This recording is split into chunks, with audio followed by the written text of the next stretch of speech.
This story is entirely fictional, created for entertainment and reflection only.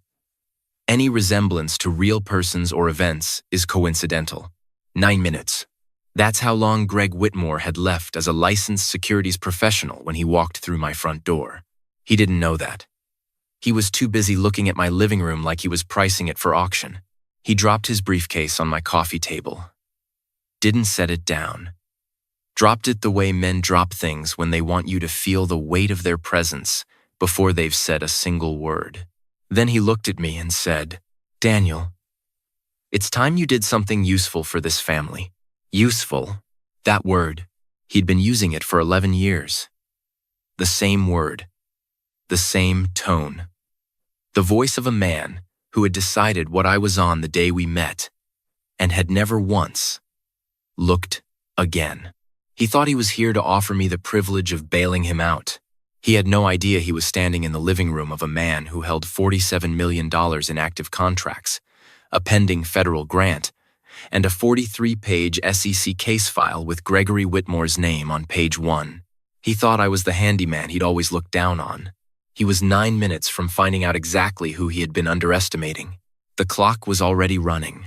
But before I tell you what happened in that room, I need to take you back. Because if I jump straight to the moment Greg's face went from confident to ash gray, you'll feel the satisfaction. But you won't feel the weight. And the weight is the whole point. Welcome to Behind Dad. If you've ever been the person your family looks past, the one they assign a ceiling to before you've finished building your floor, this story is going to hit you somewhere real. Subscribe, turn on notifications, and stay until the very end. Because what happened that Tuesday morning didn't just expose Greg. It exposed 11 years of contempt for a price he is still paying today. My name is Daniel Reeves. I'm 46 years old. I live in a house I own outright in Tempe, Arizona. 3 bedrooms, good bones, a back porch where I drink coffee at 5 in the morning before my sons wake up. I drive a work truck with 200,000 miles on it and a newer truck for the boys because priorities are what they are. I have been an electrician since I was 19 years old. I did not go to college. This is the detail my family never forgave me for, not explicitly, not loudly, but in the sustained, patient, permanent way that families communicate their disappointments when they're too polished to say them out loud. My father, Frank, went to Arizona State. My mother, Dorothy, taught elementary school for 30 years. My younger sister, Cynthia, graduated from USC Business School and married Gregory Whitmore, whom she met in a downtown Phoenix investment bank when she was 24 and he was 31, and already the kind of man who wore cufflinks to casual events. I went to trade school. I got my apprenticeship at 19 and my journeyman's ticket at 22. At 25, I started my own contracting business, Reeves Electric, out of a second-hand van and a storage unit in Mesa. My family looked at that trajectory and saw a ceiling. I looked at it and saw a foundation. The difference between a ceiling you're pressed against and a foundation you're standing on turns out to be everything. But it takes a long time to prove. And in that time, the people who decided you'd peaked can do a great deal of damage. I married Claire Navarro in 2005. She was a nurse practitioner, sharp and practical, with a laugh that could fill a parking garage. She was also, according to my mother, quote, a lovely girl, but perhaps not who we pictured for Daniel. That was code for, she came from a working-class family in South Phoenix and didn't know the right people. Claire thought that was funny. She had the specific confidence of someone who had built everything herself and was therefore not afraid of people who'd been handed things. When Cynthia and Greg made comments at family dinners, and they did regularly, carefully, Claire would smile and say something so precisely accurate that nobody could quite figure out if they'd been insulted. I loved her completely. We had 2 boys, Eli, now 17, and Marcus, who is 15. Claire died in January of 2019. Ovarian cancer. 14 months from diagnosis to the last morning. Eli was 12. Marcus was 10. I will not say much more about that period except this. When you lose the person who stood beside you and understood the whole picture of what you were building, you either collapse or you get very clear about what matters.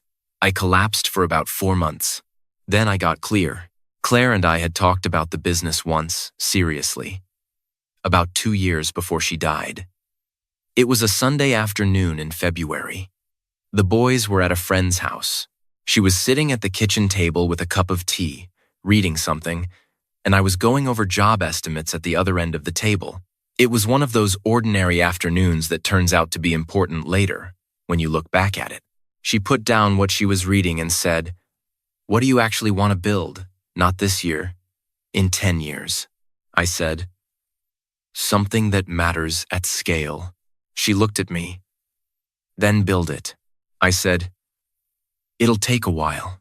She said, "So will everything worth doing." I looked at her. She said, "I've watched you do things for 6 years that other people thought were impossible or pointless, and then turned out to be neither. You don't need permission. You just need time." I said, "The family thinks." "The family," she said, in the precise, patient tone she reserved for things she had already made her mind up about, "will think what they think. They're going to think it regardless. Stop letting their ceiling be the measurement you're working against." We sat there for a while. The afternoon light came through the kitchen window at the angle it gets in February in Arizona, low and clear. Eli's backpack was by the door. Marcus had left a bicycle helmet on the counter for some reason. I said, "What if I build something big and they still don't see it?" She said, "Then you'll have built something big." She went back to her reading. I went back to my estimates. That conversation stayed in me like a nail that had been driven in at the right angle. Not painfully, just permanently. After she died, I found myself returning to it the way you return to certain rooms in a house, just to see that everything was still there. Everything worth doing takes time. Stop letting their ceiling be the measurement. She was right about both of those things. Claire's death changed what I was willing to tolerate from my family. Not immediately. Loss takes time to harden into clarity. In the first year, I tolerated a great deal. Their version of support came with conditions embedded in it like hooks in bait. Cynthia offered to pay the boys' private school tuition so they, quote, wouldn't fall behind. I said no.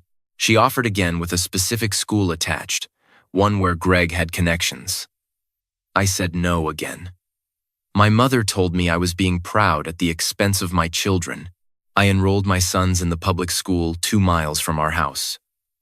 Eli is currently ranked 3rd in his class. Marcus builds robots in the garage on weekends and won a state STEM competition last spring. They are fine. They were always going to be fine. The moment I understood what my family had been doing came on a Sunday 11 months after Claire died. My mother called to check in. She said she was worried about the boys. She said Marcus was acting out, which meant he had been loud at Sunday dinner in a way that made her uncomfortable. I said, "He's 10 years old and his mother died 8 months ago." She said, "Of course. That's what I mean. He needs stability." I said, "He has stability. He has me." She said, "You're doing wonderfully. But you're one person, Daniel. Let people help." I said, "What kind of help are you offering exactly?" She listed things. Financial support, if I needed it.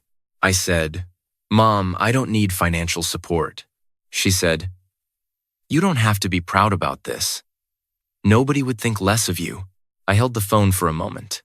Then I said, "I appreciate that you're trying to help, but the boys and I are okay. We are going to continue being okay. You don't need to worry about the financial part." After I hung up, I sat at the kitchen table for a long time. The circuit tester my father had given me when I completed my apprenticeship was in a drawer. I'd moved it there after a job that week. I opened the drawer and took it out and held it for a while. My father had pressed it into my hand in 1997 and said, "Now, you can find what's broken." What was broken wasn't the business. The business was fine. What was broken was the assumption my family had been building their relationship with me on.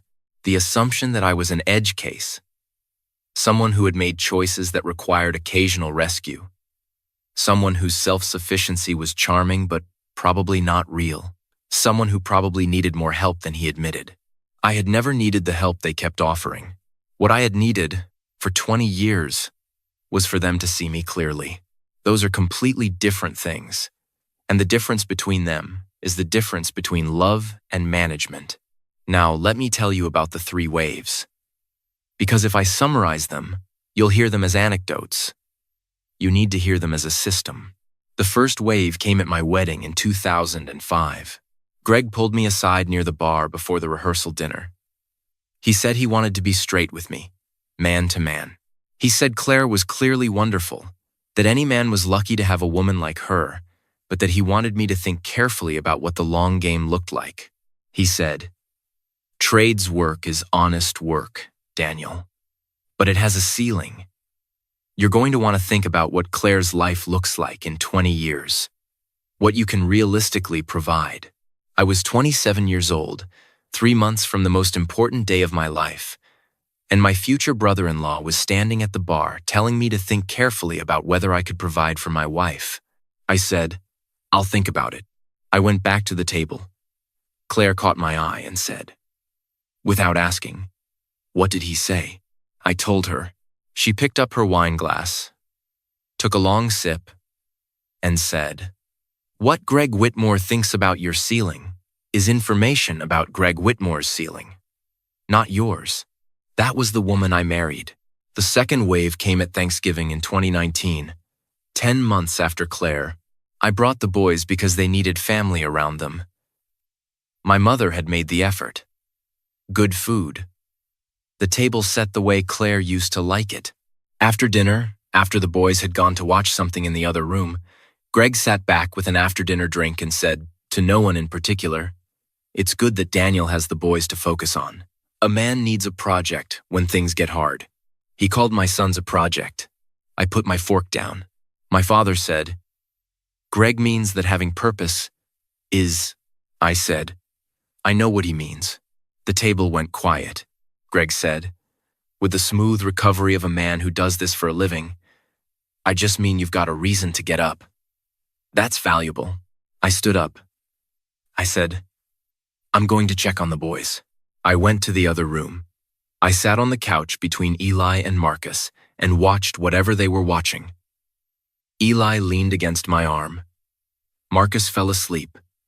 I sat there until it was time to go. The third wave came at Thanksgiving in 2021, and this is the one my sons heard. I mentioned the business expansion carefully. Vague. Just enough to indicate things were growing. Greg said what he said about margins and overhead. Then he said, "Look, Daniel, I'm just saying handyman economics don't scale the way you think. The jobs get bigger, the liability gets bigger, the overhead doubles, and the margin stays thin. It's a real trap for guys who are good at the work but don't have the financial architecture underneath it." He said handyman economics. My son Marcus, who was 12 at the time, looked up from his plate.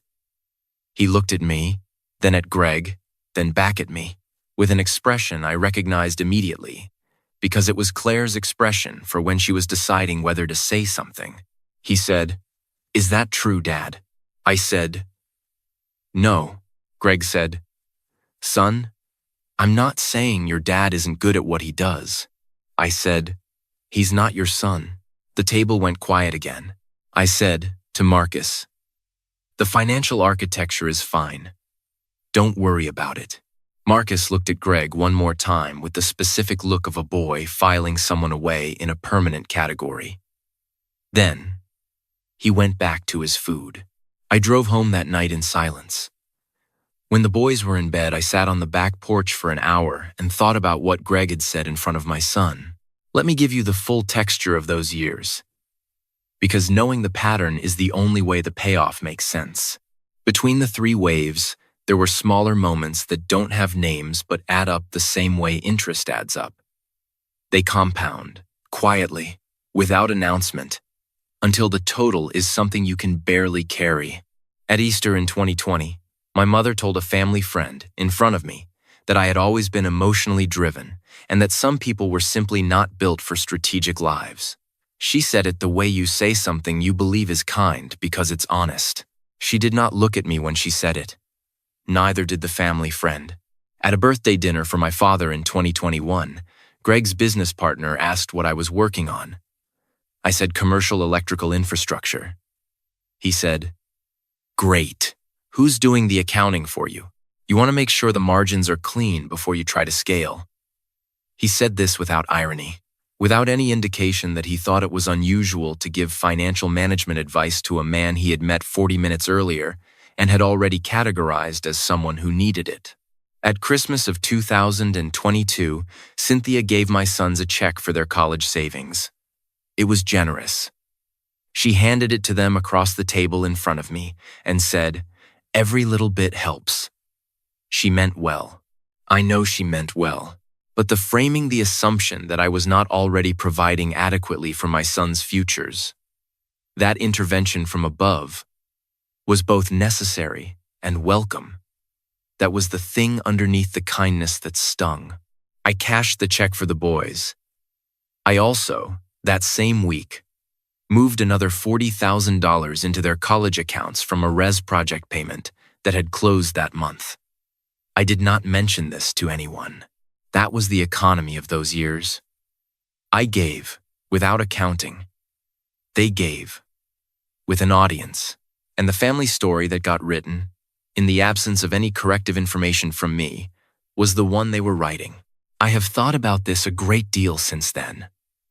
Whether I was right to keep what I was building private, whether the silence was discipline or avoidance, whether I was protecting something real or just protecting myself from having to watch them adjust their understanding of me in real time, which would have required them to acknowledge that the understanding was wrong to begin with.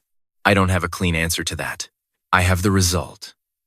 A Tuesday morning in April, a folder on the coffee table, and a room that was finally arranged the way it actually was, rather than the way it had been imagined. Maybe that was enough. Maybe it wasn't the right way to get there. What I know is this: the result was honest. And honest is what I needed it to be. That was the night I stopped wondering whether I would ever show them what I had built. I started thinking about when. Now I want to give you the numbers. Because the numbers are the story underneath the story. Reeves Electric, my original contracting business, had annual revenue of about $2.3 million in 2019 when Claire died. Residential and light commercial work. 11 employees, 2 vans, and a box truck. By 2021, I had incorporated Reeves Energy Systems as a completely separate company focused exclusively on high-voltage electrical infrastructure, the kind of work that data centers, solar farms, and battery storage facilities require. Switchgear installation, medium-voltage distribution systems, grid interconnection work, the kind of work that requires specialized certifications, serious bonding, and experience with systems that most electrical contractors never touch. I had spent 3 years building that expertise quietly. In 2022, Reeves Energy Systems had $12 million in signed contracts. In 2023, it had $31 million. By the time Greg sat down in my living room in April of 2024, the active contract backlog was $47 million. We had a federal grant application pending, part of the CHIPS and Science Act infrastructure funding, that my attorney described as, and I'm quoting him directly, as close to a sure thing as federal money gets. $47 million. Greg thought he was coming to ask a handyman for a lifeline. That's what 11 years of condescension buys you. The person you looked past keeps building where you couldn't see them. And one day you walk into their house with a briefcase and find out the room is not arranged the way you thought it was. I want to tell you what building Reeves Energy Systems actually looked like, Because people use the word built the way people use the word love, like it explains itself when it doesn't explain anything at all. Building it looked like this. In 2021, I drove to a data center pre-construction meeting in Chandler with a folder of credentials and a proposal I had revised 11 times over 6 weeks. The project manager, a woman named Deborah Cole who had been in tech infrastructure for 15 years, looked at my credentials for 4 minutes and then asked me one question. Can you pull 13.8 kilovolt switchgear in a 45-day window with no missed milestones? I said, yes. And I can show you the last 3 times I did it. She said, send me references by Friday. I sent them Thursday. She called Monday.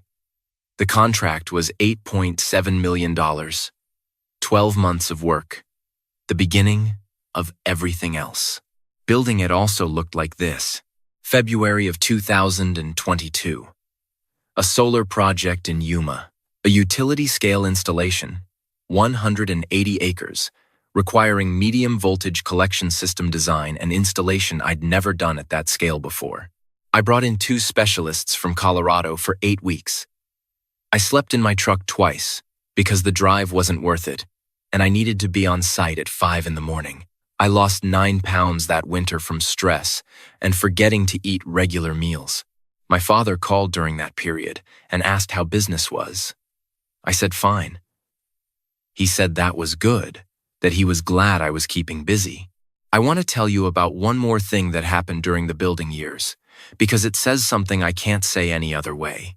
In the spring of 2023, Reeves Energy Systems was awarded a contract for the electrical infrastructure build-out of a new data center campus in the East Valley. It was the largest single contract we had signed at that point, $22 million over 18 months. The scope involved work I had been preparing for years. The client's project director was a woman named Sandra Webb. She had been in the data center development industry for 20 years. She was precise, direct, and had a specific way of asking questions that stripped away everything unnecessary and got to what she actually needed to know. At the end of our first technical review meeting, she closed her laptop and said, Mr. Reeves, can I ask you something off the record? I said yes.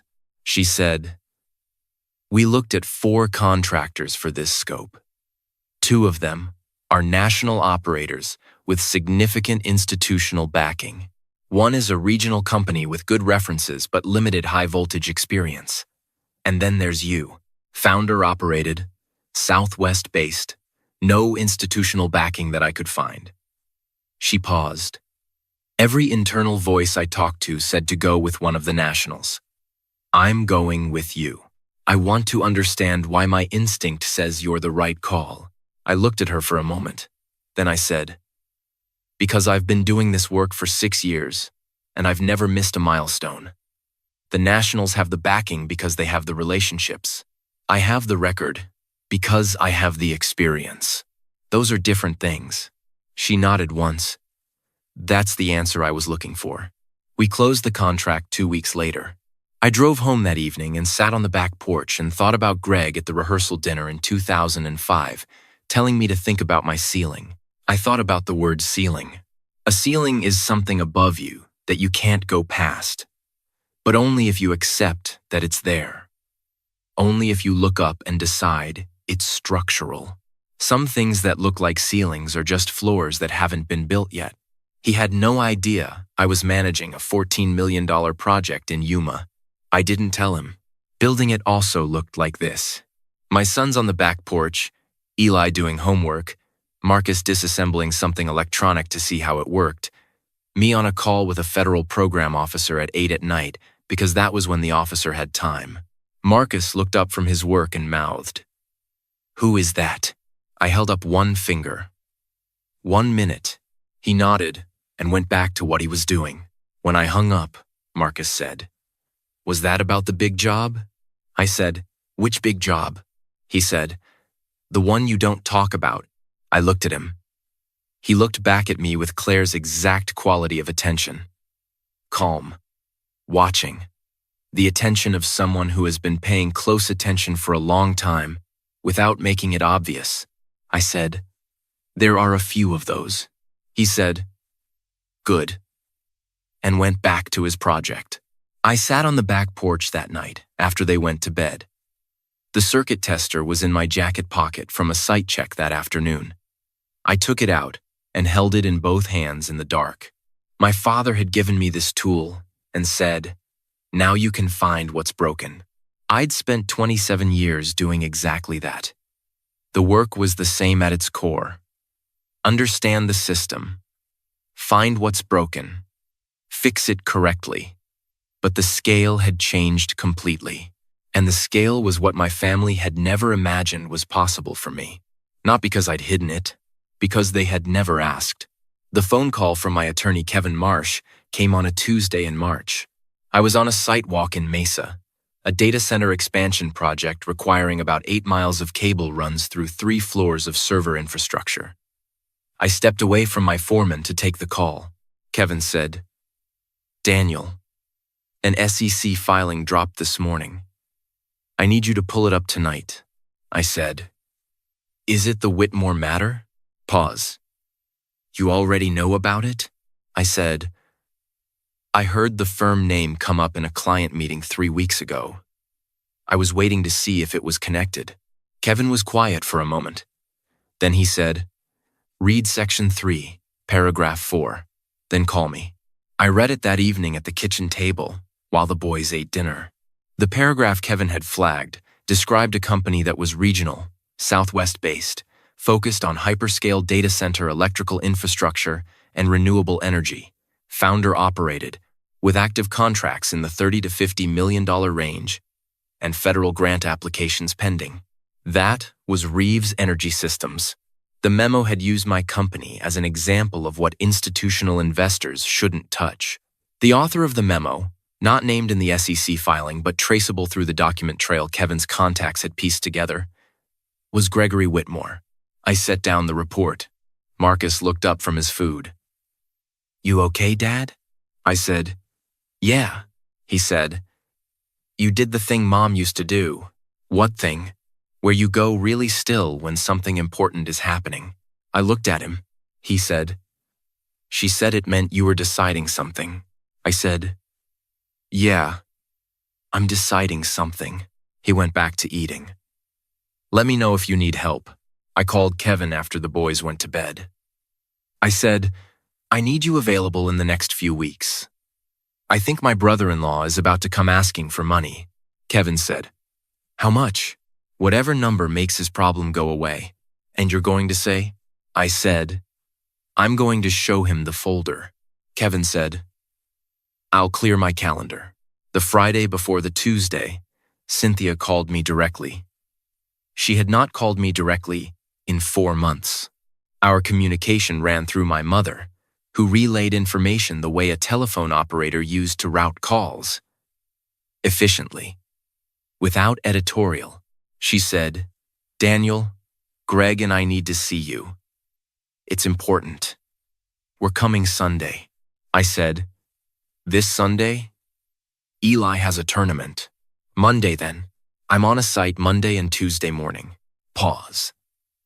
The pause of someone who has not previously needed to work around my schedule because my schedule had never been considered a limiting factor. She said, "Tuesday afternoon. This is a family matter, Daniel. It's serious."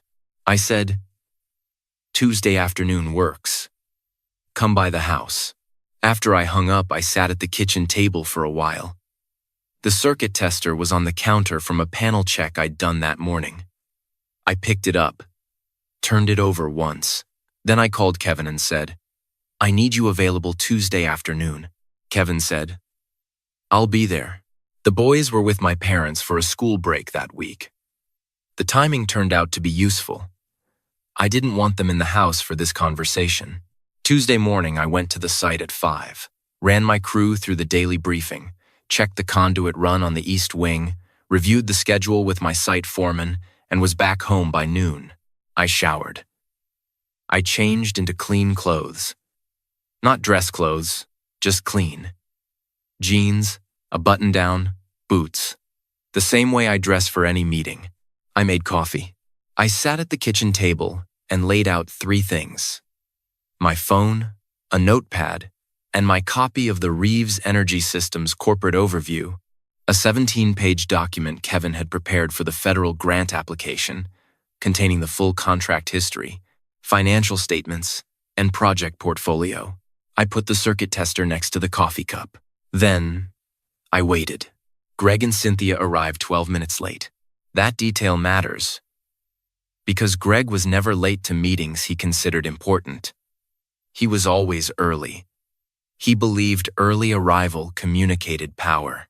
12 minutes late meant he was already off balance before he walked through the door. They came in without knocking. Cynthia used the door code. Greg walked in first. He looked around my living room with the look he always had in my house. Measuring, noting, assigning value. He'd been here twice before, both times briefly. Both times he had looked around the same way. Pricing everything. He sat down. Cynthia sat beside him. He dropped his briefcase on the coffee table. Then he looked at me and said those words. "Daniel, it's time you did something useful for this family." I picked up my coffee cup. He opened the briefcase. Inside, a folder, a printed document, a notepad with his handwriting.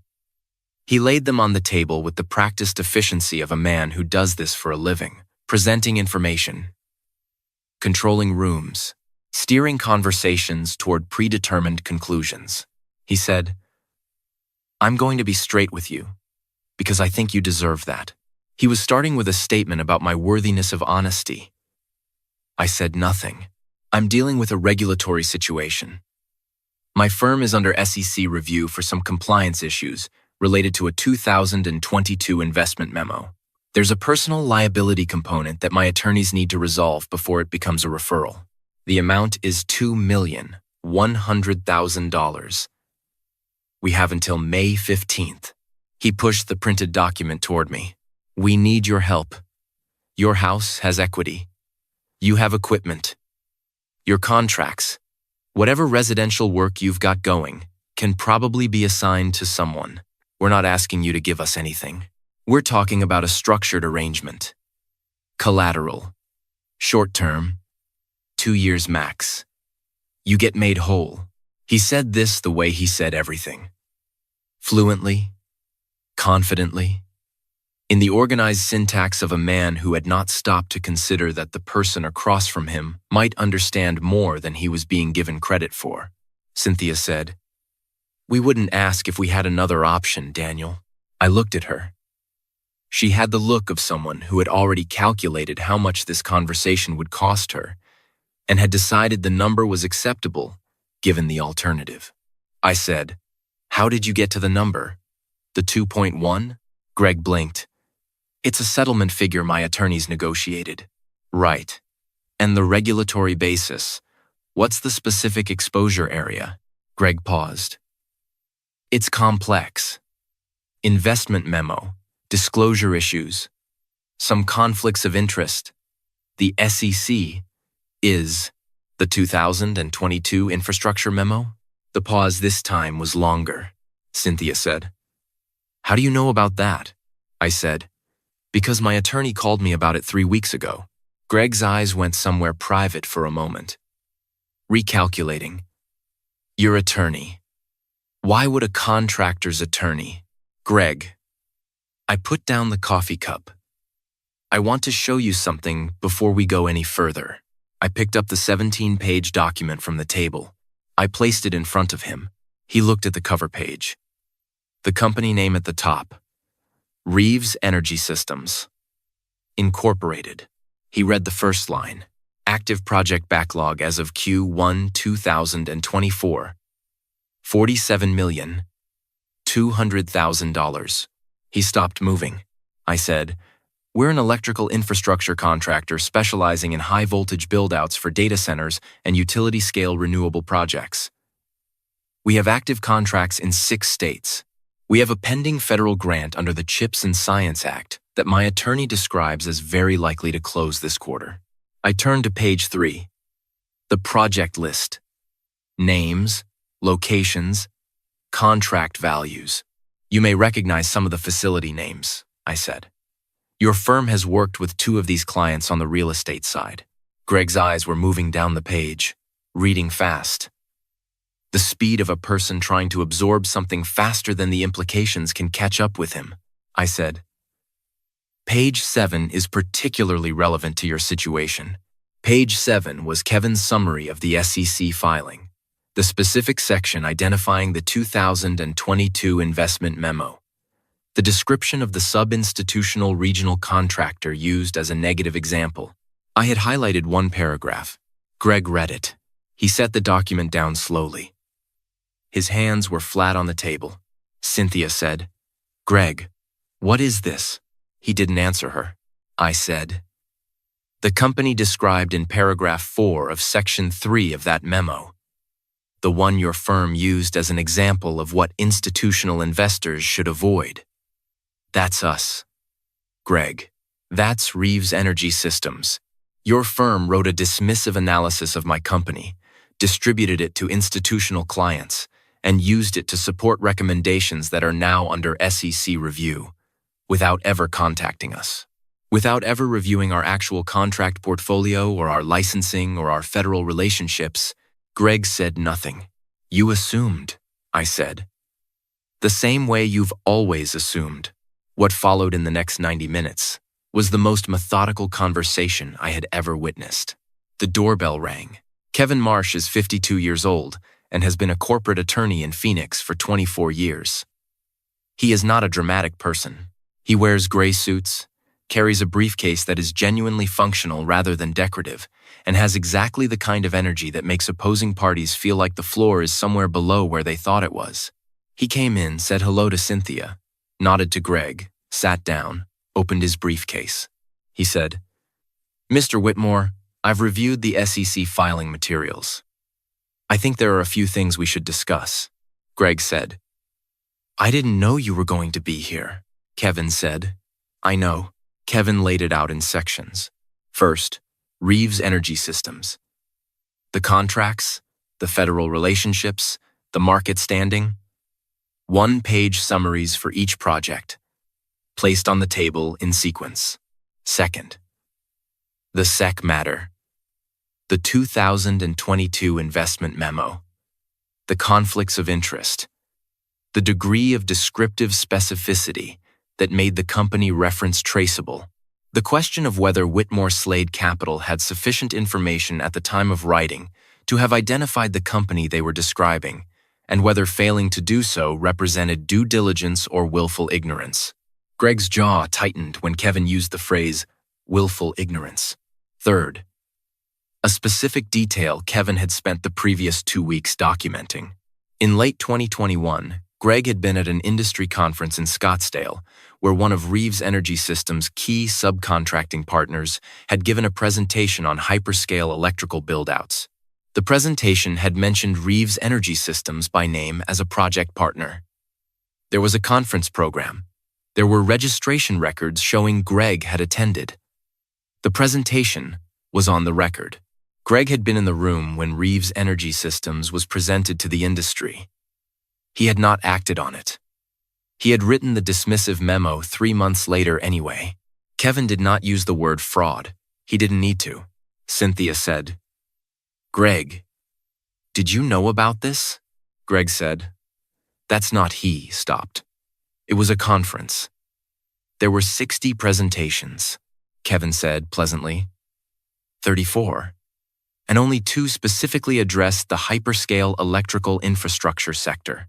The room went very quiet. Greg said, after a long pause, "What are you asking for?" Kevin said, "I'm not asking for anything, Mr. Whitmore. I'm informing you that Reeves Energy Systems has retained counsel and is currently assessing its options with respect to the SEC matter. Daniel wanted you to be aware of that before this conversation went any further." Greg looked at me. I looked back at him. He said, "After everything," he stopped. I said, "After everything, what, Greg?" He didn't answer. Cynthia said quietly, "We came here for help." I said, I know. And? I said. And I'm not going to collateralize my house, or sell my contracts, or liquidate my equipment to pay for a settlement related to a memo your husband wrote about my company without doing his homework. Cynthia's face went through several things quickly. Surprise, then anger, then something closer to grief. I said, "You told people at your tennis club for 2 years that I was struggling. You told Mom I was probably in debt when I bought my house. Greg called me a handyman at Thanksgiving 2 years ago in front of my sons." She said, They were just what?" She didn't finish. I said, "You built your entire opinion of me on assumptions. And the assumptions were wrong. That's not my fault, but it is your problem." Greg said, "I need that settlement money, Daniel." I said, "I know. If I don't settle by May 15th, I know what happens if you don't settle. Then what do you want?" I picked up the circuit tester, held it for a moment, set it back down. I said, "Greg, I'm not going to help you with the settlement. What you do about that is between you, your attorneys, and the SEC. But I'm also not going to take any action that makes your situation worse than it already is. I've decided not to pursue the options available to us." Greg stared at me. "Why?" I said. "Because you're the father of my sister's children, and I'm not interested in destroying something I don't have to destroy. But I need you both to understand something clearly." I put both hands flat on the table. "I built something. I built it without your support, without your approval, and without your interest. I'm going to keep building it, and neither of you is going to be part of it. Not as investors, not as advisors, not as anything. We'll see each other at family events. I'll be civil, but what you came here to do today, this is the last time." Cynthia said, "You're cutting us off." "No," I said. "I'm being clear about terms. You've spent 11 years treating me like a charity case. I'm telling you the terms going forward. That's different." Greg put his documents back in his briefcase. He stood up. He got to the door and said, without turning around, "I didn't know the memo was about you." I said, "I know. That's not nothing. It's not everything either." He left. Cynthia sat for another minute, looking at the table. Then she looked at me with an expression I hadn't seen on her face before. Not contempt. Not the polished surface she maintained in public. Something older. Something closer to who she'd been before she married Greg and decided that his version of success was the correct one. She said, "Mom and Dad are going to be devastated." I said, "You'll tell them. Before the week is out." She picked up her bag and left. Kevin closed his briefcase. He said, "You handled that well." I said, "I had good preparation." He said, "You did," and let himself out. I sat at my kitchen table alone for a while. There is one more thing I want to tell you about that Tuesday afternoon in my living room. After Kevin left, and after I sat alone for a while with my coffee in the quiet, I opened my laptop and started going through the 11 work emails that had been waiting since morning. Project updates, a subcontractor question, a scheduling request from the Mesa site. Normal things. I answered them in order. Not because I was unaffected by what had just happened, because the work was the work. It had been the work before Tuesday, and it was going to be the work after Tuesday, and the fact that something significant had occurred in between did not change the subcontractor's question or the scheduling conflict on the Mesa project. This is the thing I have tried to explain to people who ask what it was like, and cannot. The work was never a distraction from my life. It was my life. The two things that Greg and my family could not understand were connected. They thought that a man who worked with his hands, who ran job sites and pulled permits and checked conduit runs at 5 in the morning, was a man who had settled for a smaller life. They did not understand that the man doing those things was also building something that by any reasonable measure dwarfed what Greg had built with all his institutional backing and Scottsdale connections and secant-reviewed investment. Memos. The size of a life is not determined by whether it looks large from the outside. It is determined by what you are actually doing in it. Greg had built something that looked large from the outside. The haircut, the car, the membership, the cufflinks, the practiced fluency in rooms full of other people who spoke the same language, the appearance of a man at the center of things. What he had not built was something solid, something that held its shape when the floor moved. My father's word, solid. Greg was not solid. Greg was polished. And polished and solid look the same from a distance until something puts weight on them. The SEC put weight on Greg. His whole structure went through the floor. I answered my 11 emails. I closed my laptop. I made another cup of coffee. Then I called my sons and told them they could come home. I said this to Kevin once, late in the process, when we were going over the final documents. He had asked me what I wanted the outcome to be. I said, I want them to understand what they were doing, not to be punished. To understand. Kevin said, that's not always available. I said, I know. But it's what I want. He was quiet for a moment. Then he said, you know what's interesting about that memo? Greg didn't put your name in it because he didn't think you were worth naming. You were just a category to him. I said, yeah, that's the part that should terrify people in his position. The thing that brought him down wasn't targeted malice. It was the habit of not looking, the habit of deciding some things aren't worth understanding. I said, that's what I want them to understand. Kevin picked up his pen, clicked it twice, and said, well, let's go make the case. The days after Tuesday moved the way the aftermath of large events always moves, simultaneously slower and faster than you expect. Wednesday. Kevin filed a protective notification documenting the meeting and what was said. Thursday. Greg's personal attorney called Kevin. The call lasted 18 minutes.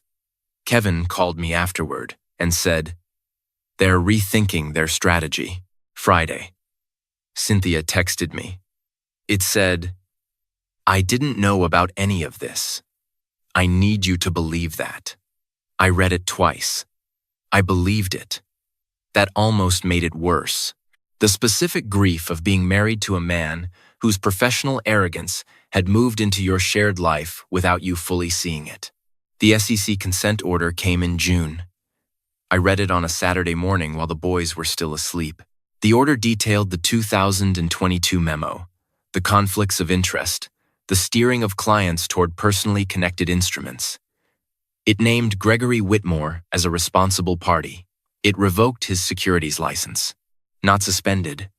Revoked. I put down the document. I thought about Greg walking into my living room with his briefcase. I thought about 11 years of useful and sealing and different universe and handyman economics.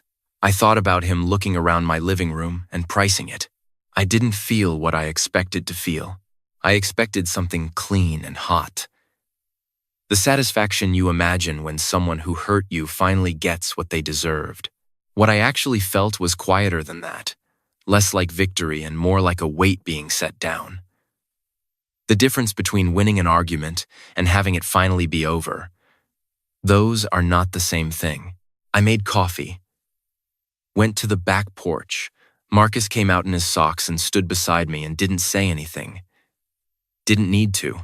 The Scottsdale house listed in July. 4,000 square feet. 3-car garage. A kitchen, Greg had mentioned in conversation, at 3 separate dinners. It sold in September for $17,000 less than asking. I did not drive by it. I didn't need to. Cynthia moved into a rental in Tempe, 2 miles from my house. She called me when she moved in.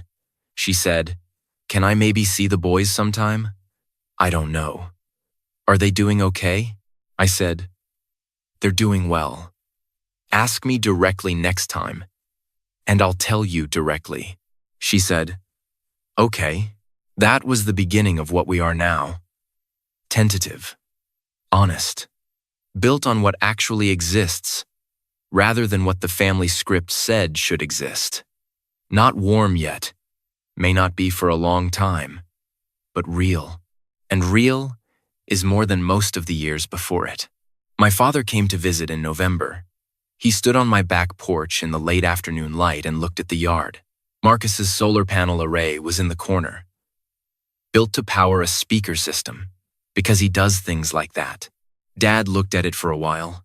He said, "Your grandfather was a plumber. Did I ever tell you that? You mentioned it. He built more than most people I've known." He trailed off. "Then, I gave you that tester when you finished your apprenticeship. I still have it." He looked at me. "I know what it cost you. The years." I said, "Dad, I'm not asking you to say it's fine. I'm just saying I know. I didn't say it was fine." We stood on the porch and watched the yard in the late light, and after a time, he went inside, and I could hear him in the kitchen making coffee, opening the wrong cabinet first, then finding the right one. That's where we are. Not resolved, not fine, but honest. And honest is further than I expected to get. The numbers settled in waves over the following months. The way damage always does, when something structural finally gives. Greg lost his securities license in June. Not suspended, revoked. That is the distinction that matters. A suspended license can be reinstated. A revoked license ends a career in the regulated securities industry. You can find other work. You cannot go back to the same room. His firm, Whitmore Slade Capital, entered a consent order with the SEC in the same month. 2 partners faced individual sanctions. 1 resigned before the order was finalized. The firm's assets under management dropped by approximately 60% in 90 days as institutional clients withdrew. By October, the firm had ceased operations. Greg's personal settlement, the $2.1 million he had come to my house to fund, was ultimately paid through the liquidation of his personal brokerage accounts and a portion of the Scottsdale house sale. He made the deadline by 4 days. The house sold in September. The listing photos showed that kitchen he had mentioned 3 times over 3 dinners, marble countertops, custom cabinetry, the kind of kitchen that is designed to be photographed more than cooked in. The selling price was 14% below the original listing. I know these numbers not because I was tracking them with satisfaction, though I will not pretend satisfaction was entirely absent, but because Kevin kept me informed as a matter of professional courtesy, given that the SEC matter overlapped with questions about Reeves' energy systems. I was a peripheral figure in a case that was fundamentally about Greg's firm and their conduct. I remained peripheral deliberately.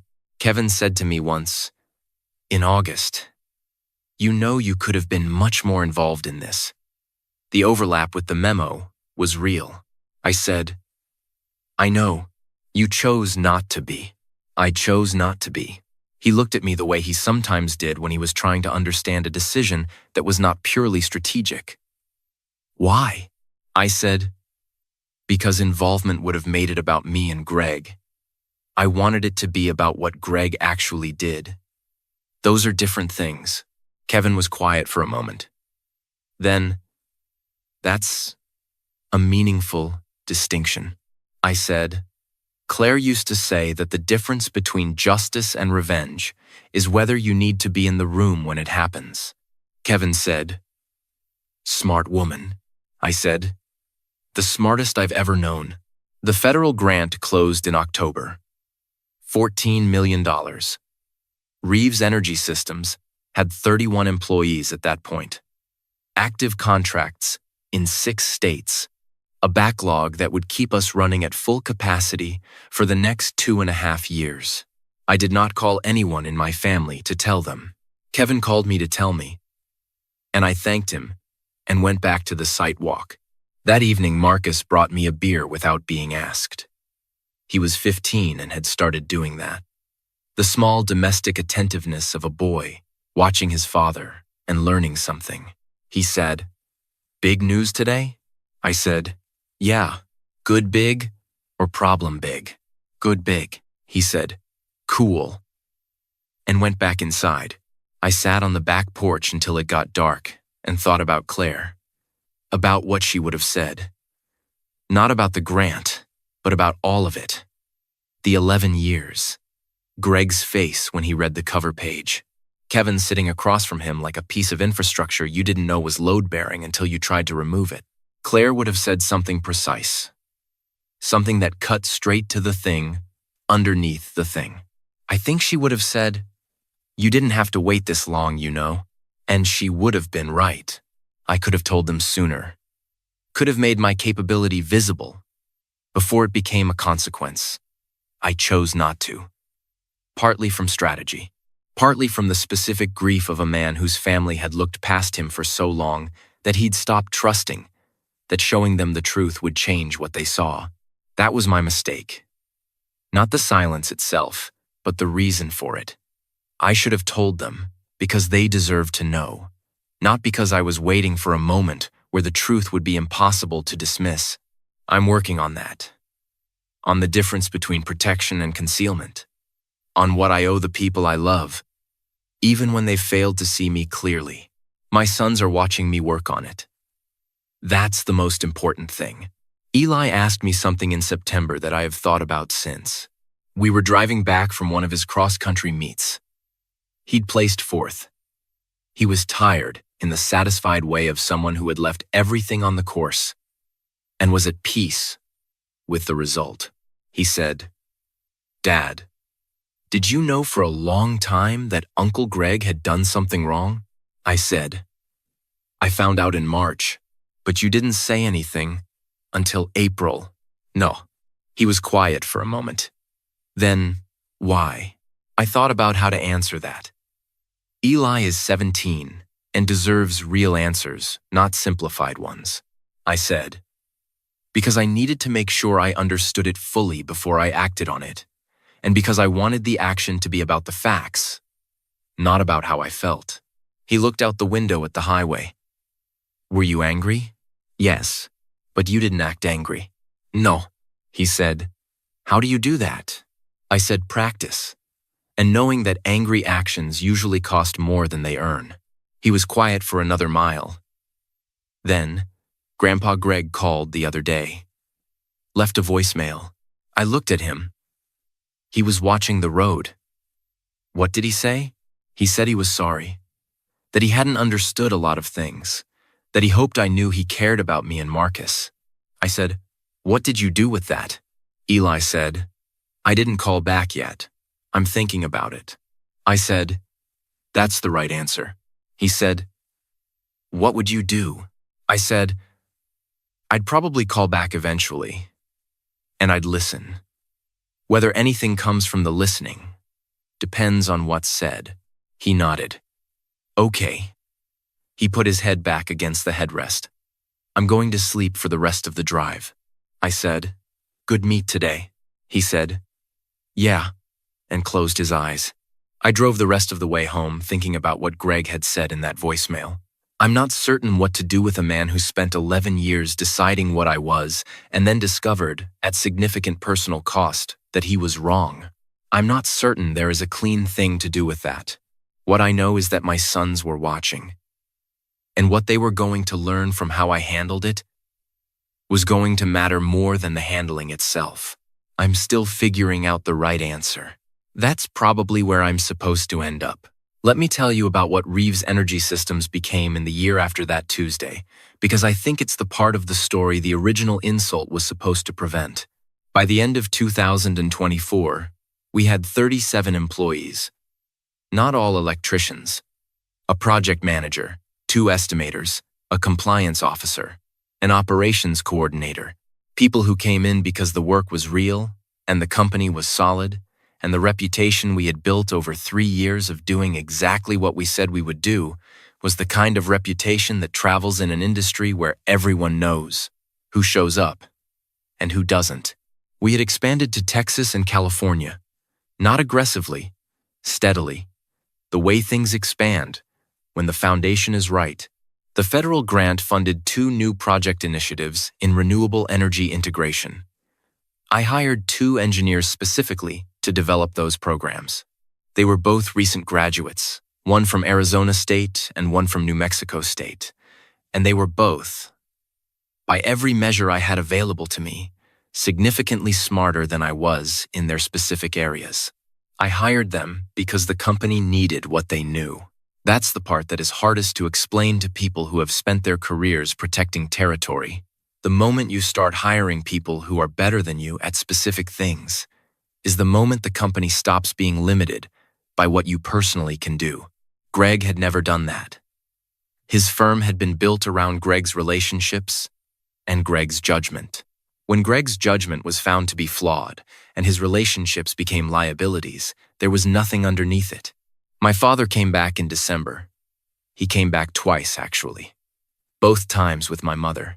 They were figuring out how to be in my house as people who had underestimated what the house contained, and that takes adjustment. I tried to make it easy, not because they had earned ease, but because Eli and Marcus needed their grandparents to be people worth having, and that required me to give the space for it to happen. On the second visit, in December, my father stood in the garage and looked at the tools on the workbench for a long time. He picked up the circuit tester from where I kept it near the vise. He looked at it. He set it back down. He said, "I gave you this." I said, "Yes." He said, "I should have asked more questions." I said, "About what?" He said, "About what you were building." I asked how business was.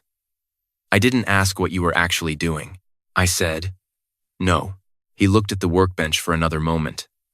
Then he said, "Your grandfather asked me once what I wanted to build. I told him I wanted to teach." He said, "Then teach everything. Don't just teach the parts you already know." I said, "That's good advice." He said, "I should have passed it along sooner." I didn't say anything. He didn't need me to. He picked up the circuit tester one more time, turned it over in his hand, and put it back where it had been. "Now you can find what's broken," he said, quietly, almost to himself. I said, "Yeah, Dad, that's the idea." We stood in the garage for a while in the December cold. 2 men who had not always been good at talking to each other, getting better at it slowly, the way most difficult things improve. In increments, without announcement, through the simple practice of continuing to try. That was enough. For that day, it was enough. I want to give you one more piece of this, because there is a thing I have not said yet that I think needs to be said. The family meetings at my parents' house, after everything became public, were uncomfortable in a specific way. Not dramatic. Not the kind of confrontation you might imagine. Just uncomfortable. The discomfort of people who had been operating according to a story and were now required to update it. My mother said, at the first gathering after Greg lost his license, "I don't understand how we didn't see any of this." She meant about Greg, about the firm, about the SEC matter. I said, "You saw what he showed you." She said, "We should have asked more questions." I said, "Yes." She looked at me with the specific look of a woman who is recognizing something she has been carrying for a long time without naming it. "We should have asked more questions about you, too." I said, "Yes." She said, "You never made it easy." I said, "No, I didn't." That was a true thing. I had made it hard by not offering, by keeping the building quiet, by deciding, unconsciously or not, that they would not see it, even if I showed them. That may have been right. It may also have been a choice I made, because I was afraid of exactly what my mother was doing in that moment. Updating her story about me in real time, in front of me, without the cushion of distance. That is hard to watch from both sides. I told her I understood why they had thought what they thought. I told her I had not helped by staying quiet. I told her I was not asking for an apology, but that I did need, Going forward, for the family to understand that what I did was not a hobby, and what I built was not an accident, and what I am capable of was never what they had decided. My mother said, "I know that now." My father said, "We should have known it before." Those two sentences, from my parents, in their living room in Chandler on a Thursday evening in late summer, with a plate of untouched cookies on the table between us and the sound of a neighbor's lawnmower somewhere outside, were the closest we got to the conversation we probably should have had 20 years earlier. It wasn't complete. It wasn't everything I might have wanted, but it was real. And real, I keep coming back to this, is further than I expected to get. Progress in families does not usually arrive as a revelation. It arrives the way a door opens in an old house, slowly, with resistance, making a sound that tells you it has not opened in a while, until finally there is light on the other side and you can see into the room. We are in the process of opening that door. I am choosing to believe it will stay open. There is a version of what I did that looks like revenge. I understand that. The timing, the folder, Kevin sitting across from Greg like a conclusion that had been building for 11 years. But I want to be precise about what it actually was. It was not revenge. Revenge requires wanting the other person to suffer. I did not want Greg to suffer. I wanted him to understand. I wanted the room to be what it actually was, rather than what he had assumed it to be. I wanted the 11 years of assumptions to meet the 11 years of reality in the same physical space, and for that meeting to be undeniable. That is different from revenge. Revenge is about pain. What I did was about clarity. Those feel similar from the outside. They are completely different from the inside. Greg is going to have a hard few years. He's already having them. I don't take pleasure in that. What I take something that might be called relief in is this. The clarity is out there now. It cannot be undismissed. It cannot be unseen. The story that my family had been telling about me, the ceiling they had assigned, the charity they had extended, the careful management of a person they had decided needed managing, all of it met the actual facts. And the actual facts were larger than the story. That's all I wanted. The size of a life is not what it looks like from the outside. It is what it actually contains. Mine contained more than they saw. It still does.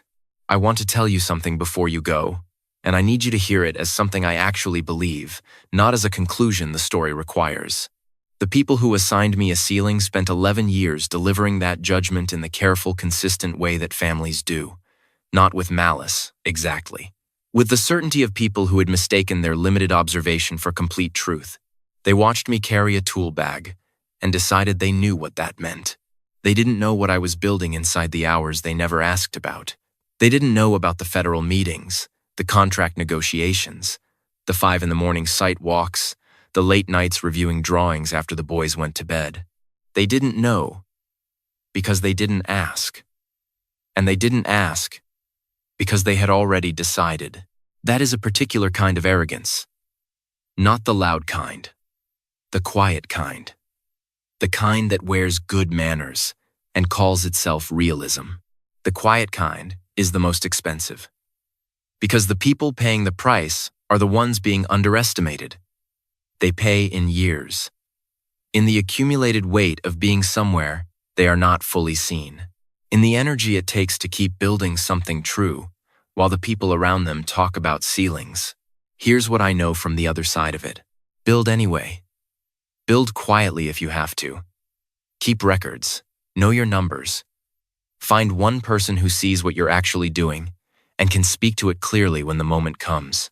And when someone walks into your house with a briefcase and the confidence of a man who has already decided what you are, let them talk. Let them lay out their case. Let them tell you what they think they know. Then open the folder. Before you go, I want to ask you something in the comments. And I want you to answer honestly. If someone who had underestimated you for years suddenly needed something from you, what would you do? Not what you'd want to do, what you'd actually do. Because I think that question exposes something real about the gap between the person we want to be and the person we actually are when the moment arrives. I had 11 years of reasons to make that Tuesday morning into something different from what it was. I chose clarity over destruction, not because I'm a saint, because I had sons who were going to see what I did. And I wanted them to see a man who didn't need the other person to be ruined in order to feel like he had won. Write it in the comments below. And if you know someone who's been building something quietly, someone carrying weight nobody's measuring, doing work nobody's noticing, send them this story. Because the quiet builders deserve to know someone sees them. The work counts, even when nobody's watching. I told you at the beginning that Claire would have said I didn't have to wait this long. I've been sitting with that since I said it. And I think she was right in a way that goes beyond the specific situation. Not just about Greg. About all of it.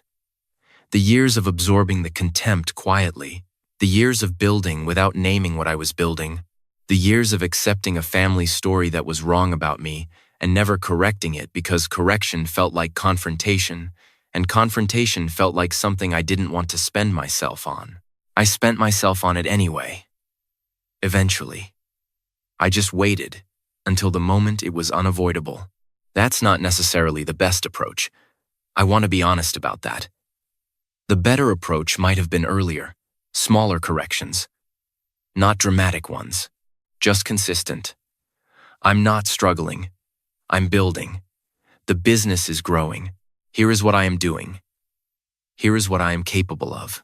That kind of steady, low-volume truth-telling is hard for people who have been dismissed, because when you've been dismissed, the instinct is to wait until you can prove it, undeniably. To wait until the proof is so large, it cannot be explained away or minimized or absorbed into the existing story about you. But that waiting has a cost. It costs you the years between now and then. It costs you the relationships that might have been different if the other people had been given accurate information earlier. It costs you, sometimes, the opportunity for the adjustment to happen when it could have been gradual instead of sudden. I paid that cost. I'm not certain it was avoidable given who I am. But I want to name it honestly. Because the story I've told you is not purely a story about a man who was right. It is also a story about a man who made choices that had consequences. And one of those choices was the long silence. What I know for certain is this. The silence was not permanent. The building was real.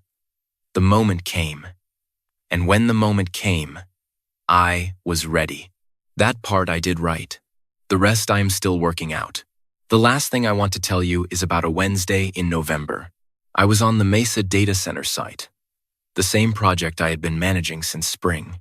We were in the final commissioning phase, which is the part of electrical infrastructure work where you throw the breakers and find out whether the system you built does what you designed it to do.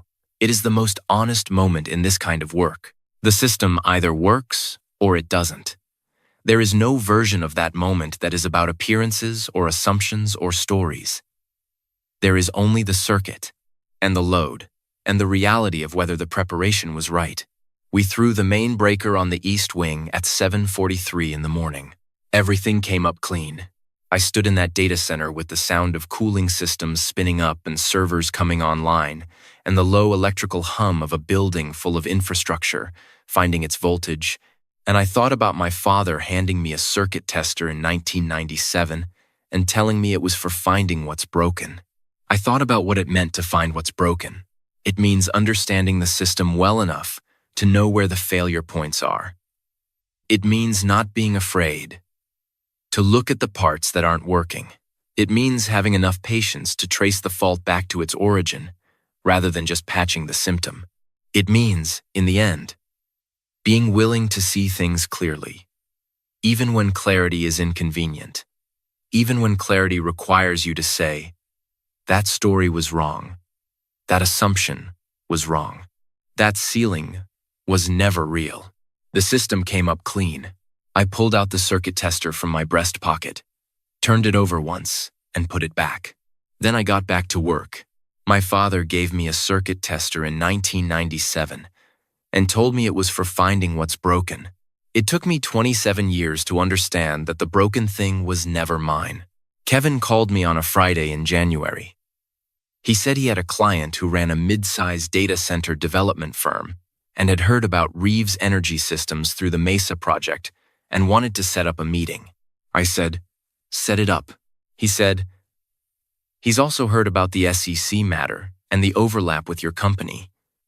He specifically said that the way you handled it impressed him." I said, "What do you mean?" Kevin said. He said most people in your position would have tried to leverage the situation. Make it larger. Get involved. Make themselves central to it. He said you didn't. And in his experience, the people who don't need to make themselves central to other people's problems are the people worth doing business with. I sat with that for a moment. Then I said, "Set up the meeting." Kevin laughed. "Already did. Tuesday morning." I hung up and went back to what I was doing.